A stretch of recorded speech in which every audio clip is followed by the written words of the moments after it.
on revient là-dessus sur la question des routes. Mais je voulais qu'on reste un tout petit peu à l'Assemblée nationale. Vous êtes membre de la commission des finances et de budget, quand même. On a dit dans on va dire l'exposé des motifs, hein, le motif qui justifie la prorogation du mandat, on a parlé des contraintes financières, par exemple. Les chiffres qui circulent, c'est que organiser une élection présidentielle, c'est autour de 50-60 milliards de francs CFA. Vous qui êtes à la commission des finances et du budget, vous qui écoutez le ministre des Finances et tous ceux qui travaillent dans ces différents départements ministériels et qui défendent leur budget, vous voyez les chiffres circuler. Est-ce qu'il n'y a pas de difficulté de trésorerie au Canada? Non, il n'y a pas de difficulté de trésorerie. Je voulais vous dire ce que veut dire commission de finances et de budget. Oui. La commission des finances et de budget, c'est l'unique commission qui siège à tout moment pour l'intérêt de la nation. C'est-à-dire que si on nous signale qu'à l'instant, nous avions un vol au niveau de PHDDA, la présidente est fondée à convoquer une réunion et mettre les députés qui vont sur place contrôler. Et la loi de 2018, c'est-à-dire que le gouvernement, à travers le ministre des Finances, a fait voter une loi à l'Assemblée nationale depuis 2018 portant code des entités publiques. C'est-à-dire que dans cette loi, l'article 84 donne la possibilité, je dis bien la possibilité, aux membres de la commission des finances de descendre sur place, sur le terrain, dans un département ministériel, contrôler sur place et sur pièce, et de dresser procès verbal qui pourrait conduire cette personne devant les tribunaux. Et je voudrais vous dire que vous dites, ça fait 5 ans que je suis là-bas.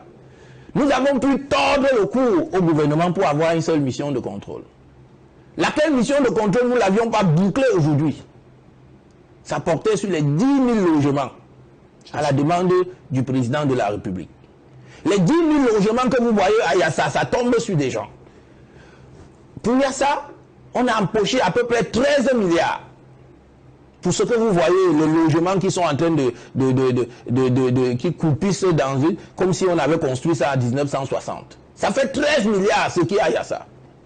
Et le président de la République a demandé, c'est même lui qui a instruit le Parlement, de contrôler les 10 000 logements sociaux. Et donc, nous devions contrôler au niveau du ministère des Travaux publics, qui est l'ingénieur de l'État, le ministère de l'Habitat, la SIC et la Maïtu. Mais on n'a pas terminé. Et pourquoi? Parce que les très hautes instructions sont venues les suspendre. Voilà le problème. On ne me permet pas de travailler. Je suis membre de la commission de finances et de budget.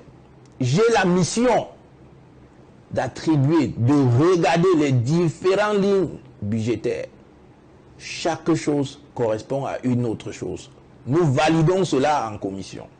Je vous ai suivi dans votre propos liminaire, dit que la commission n'a pas été très agitée comme celle de l'année dernière. Mais non. La session. La session. Oui. Mais la session a été très agitée. Vous ne le saviez pas sur les affaires de cas denté, sur les affaires de modification du budget. C'est simplement parce que c'était en commission. Et en commission, elle est restreinte. Le plus grand travail au niveau du Parlement, c'est en commission. Ce n'est pas en plénière. Et donc, pour que le gouvernement réussisse à nous convaincre, je dis réussir à nous convaincre que la cas denté, les 10 000 francs qu'on payera pour la cas denté, sera un package. Ce n'était pas facile. Alors peut-être avant de revenir sur la carte d'identité, je voudrais qu'on retourne un tout petit peu sur la question des logements sociaux. Vous avez dit que sur très hautes institutions, le travail était suspendu. Hautes institutions venant d'où? Je ne sais pas. Le député n'a pas le droit de recevoir les hautes institutions. J'ai envie de vous dire que moi, je faisais partie de la commission du contrôle. Oui, mais vous devez savoir quels sont les... Mais moi, je ne peux pas savoir. Parce qu'aujourd'hui, ce que je sais, ce que ma haute hiérarchie au niveau de l'Assemblée m'a dit que... Est-ce que c'est le président de l'Assemblée nationale? Même le président de l'Assemblée n'a pas qualité de suspendre la mission de député. C'est un collègue, le président de l'Assemblée nationale. Il est élu au même titre que nous. La seule différence, c'est qu'il a le pouvoir de gestion au niveau de l'Assemblée. Mais le président de l'Assemblée nationale n'est pas le patron des députés.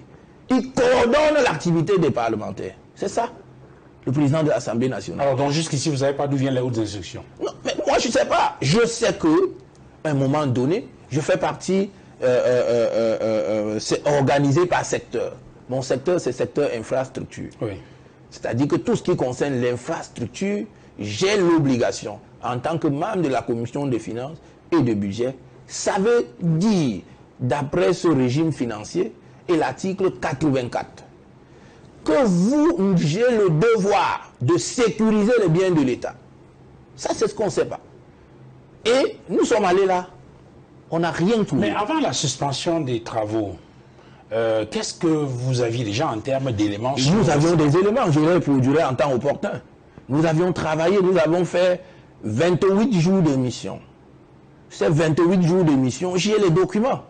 Les documents qui m'ont permis de vous dire que ça a coûté 13 milliards. Oui, vous en avez donné quelques indications et donc, dans votre rapport parlementaire. Oui, j'ai donné. Et donc, si d'aventure nous ne terminons pas cela, je vous rappelle que nous étions assistés, parce que la loi nous demande de faire appel au niveau de la Chambre des comptes. La Chambre des comptes qui est l'organe spécialisé de contrôle des institutions. Et donc, nous étions assistés par les magistrats de la Chambre des comptes. Et je vous parlais d'une affaire de 2022. Et on a continué en 2023. Après, c'est suspendu. Quand vous venez dans mon placard, dans mon cabinet parlementaire, vous avez l'ensemble de ces dossiers. Vous voyez des gens qui disent avoir acheté une police d'assurance pour construire une maison et ça n'a jamais existé. On paye une police d'assurance à 700 millions pour construire ça. J'ai les documents. Et donc, si nous ne terminons pas cela, nous allons publier les documents.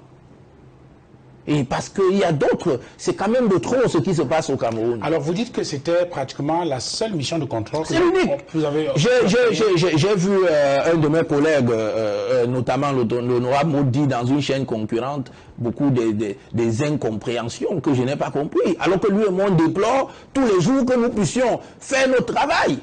Vous voyez, il y a eu des sociétés de l'État qui vont tous les jours en fumée. Les gens n'arrivent pas à travailler et une fois où on veut annoncer un contrôle, immédiatement ils mettent le feu. Vous voyez l'affaire des DG aujourd'hui, les DG qui font, quelqu'un fait 30 ans en tant que DG d'une structure de l'État. C'est le Parlement qui doit lui dire de partir et vite. C'est le Parlement. Ce n'est pas deux personnes. Parce que l'État nous a donné les moyens. L'État nous a donné les fonds. L'État nous a donné encore jusqu'à l'humilité. C'est-à-dire que l'État me protège pour que je puisse réussir à ma mission parlementaire. Pour que je puisse venir dire que nous n'avions pas de route entre Douala, Mbanga, qui a fait de moi député. C'est l'État qui me demande de le faire. Et l'État m'a donné tout ce qu'il faut pour y arriver. Pourquoi est-ce que mon collègue, qui a les mêmes possibilités que moi, ne peut pas le faire? S'il ne devient plus député, ça fait quoi? Avant d'être député, on ne vivait pas. Alors,